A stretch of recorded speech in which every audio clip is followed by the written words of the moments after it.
ആദ്യം ഇവരിലേക്ക് പോകുന്നതിനോടൊപ്പം തന്നെ തുടക്കത്തിൽ തന്നെ ഞാനൊന്ന് മലപ്പുറത്ത് നിന്ന് ഞങ്ങളുടെ പ്രതിനിധി സ്വാലിഹ് കൂടി KT സ്വാലിഹ് കൂടി ചേരുന്നുണ്ട്. സ്വാലിഹ്, ഈ തുടക്കത്തിൽ നമ്മൾ സൂചിപ്പിച്ച തരത്തിലുള്ള നിരവധിയായ പ്രശ്നങ്ങൾ ഈ വിഷയവുമായി ബന്ധപ്പെട്ട് നിൽക്കുകയാണ്. സമസ്തയുടെ നേതൃത്വത്തിനകത്തെ ലീഗിൻ്റെ ഒരു സ്വാധീനം, അതിൻ്റെ ഒരു ഇക്വേഷൻ പരിശോധിച്ചാൽ അതാണോ ലീഗിനെ ഏറ്റവും അധികം ബുദ്ധിമുട്ടിക്കുന്ന ഒരു സാഹചര്യം? ഇപ്പോൾ ഇന്നലത്തെ ഈ മുഷാവറ യോഗവുമായി ബന്ധപ്പെട്ടൊക്കെ അതിനുശേഷം വന്ന വാർത്തകളിലുമൊക്കെ ഇപ്പോൾ ബഹാവുദ്ദീൻ നദ്വിയൊക്കെ എടുത്ത നിലപാടിനെക്കുറിച്ച് നമ്മൾക്കറിയാം. അതുപോലെ തന്നെ ഇന്ന് അബ്ദുസമദ് പൂക്കോട്ടൂരാണ് അവിടെ ഉണ്ടായ വിവരങ്ങൾ വാർത്തയായി പുറത്തു വന്നതിലുള്ള അസ്വസ്ഥത മാധ്യമങ്ങളോട് പങ്കുവച്ചിട്ടുള്ളത്. സമസ്ത നേതൃത്വത്തിനകത്ത് ലീഗിൻ്റെ സ്വാധീനം എന്നത് ഈ വിഷയത്തിൽ സ്വാധീനമോ സ്വാധീനമില്ലായ്മയോ ഒരു പ്രധാനപ്പെട്ട വിഷയമാണോ? ജിഫ്രി മുത്തുക്കോയ തങ്ങൾ ഇറങ്ങിപ്പോയി എന്ന് ആധികാരികമായി മാധ്യമങ്ങൾ പറയുമ്പോഴും നേതൃത്വം തന്നെ വാർത്താക്കുറിപ്പ് ഇറക്കി നിഷേധിച്ചതും നമ്മുടെ മുമ്പിലുണ്ട്.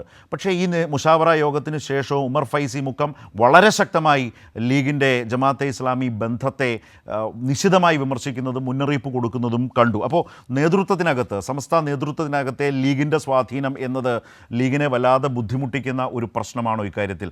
പാണക്കാട് തങ്ങൾ തന്നെ ഈ വിധം വിമർശിക്കപ്പെടുന്ന ഒരു തലം ഈ വിഷയത്തിൽ ആകെ ഉണ്ടല്ലോ.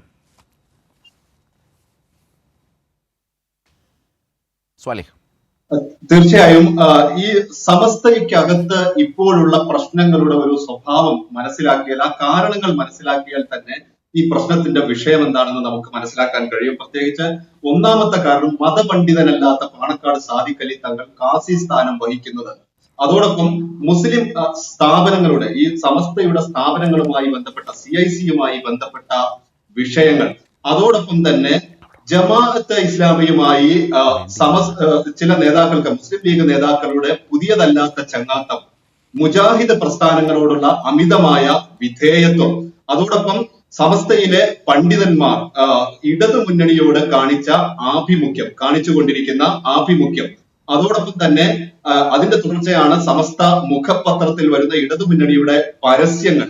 ഇതെല്ലാം ഈ പ്രശ്നങ്ങളുടെ ഒരു കാരണം എന്ന് പറയുന്നത്, സമസ്ത മുസ്ലിം ലീഗിനെ ഒരു കൈയകലത്തിൽ നിർത്തണം എന്ന ഒരു തീരുമാനം പൊതുവായി ഈ സമസ്തയ്ക്കകത്തെ പണ്ഡിതന്മാർക്കിടയിൽ രൂപപ്പെട്ടിട്ടുണ്ട്. പ്രത്യേകിച്ച് ഈ കോൺഗ്രസ് പോലെയോ അല്ലെങ്കിൽ CPIM-ഓ CPI-യോ പോലുള്ള സംഘടനകളെ കാണുന്നത് പോലെ അതുപോലുള്ള ഒരു ബന്ധം മതി മുസ്ലിം ലീഗിനോടും എന്ന ഒരു നിലപാടിലേക്ക് സമസ്തയുടെ നേതാക്കൾ പൊതുവിൽ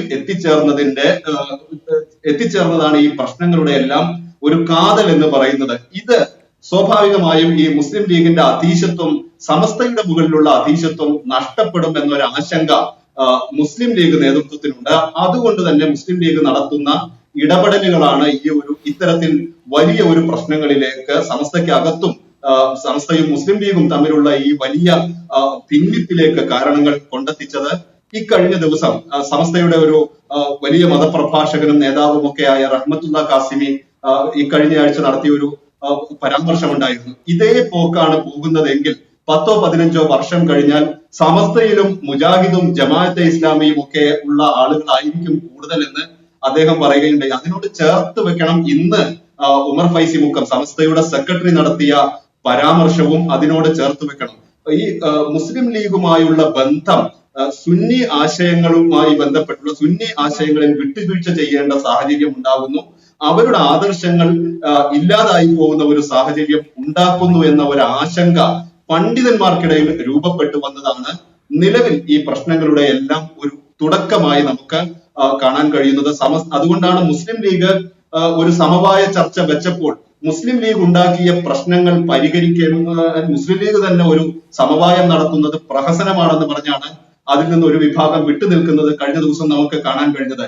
ഇങ്ങനെ മുസ്ലിം ലീഗ് നടത്തുന്ന സമവായ ചർച്ചകൾക്ക് പോലും പോകേണ്ടതില്ല എന്ന ഒരു നിലപാടിലേക്ക് സമസ്തയിലെ ബഹുഭൂരിപക്ഷം പണ്ഡിതന്മാർ, മുഷാവറയ്ക്കകത്ത പണ്ഡിതന്മാർ പോലും എത്തിച്ചേർന്നതാണ് ഇപ്പോൾ വലിയ ഒരു പ്രശ്നത്തിലേക്ക് ഈ സമസ്തക്കിടയിലും സമസ്തയും മുസ്ലിം ലീഗും തമ്മിലുള്ള ഈ പ്രശ്നങ്ങൾക്കിടയിലും എല്ലാം സംഭവിച്ചുകൊണ്ടിരിക്കുന്നത്. റൈറ്റ്. ഈ സമീപകാലത്ത് എന്താണ് സംഭവിച്ചത് എന്ന് വളരെ ക്യുക്കായി ഈ ചർച്ചയ്ക്ക് ഏറ്റവും ശ്രദ്ധേയമായ നിരീക്ഷണങ്ങൾക്ക് വിധേയമാകേണ്ട വിഷയങ്ങളും സമീപകാലത്ത് കണ്ട കാര്യങ്ങളും അനുഭവിക്കുന്ന ഇരുവർക്കുമിടയിൽ, ഈ രണ്ട് സംഘടനകൾക്കുമിടയിൽ സംഭവിക്കുന്ന കാര്യങ്ങളുമൊക്കെയാണ് ഇപ്പോൾ സ്വാലിഹ് സൂചിപ്പിച്ചു വെച്ചത്. ഇവിടെ നിന്ന് തന്നെയാണ് ചർച്ചയിലേക്ക് പോകേണ്ടതെന്ന് വിചാരിക്കുന്നത്.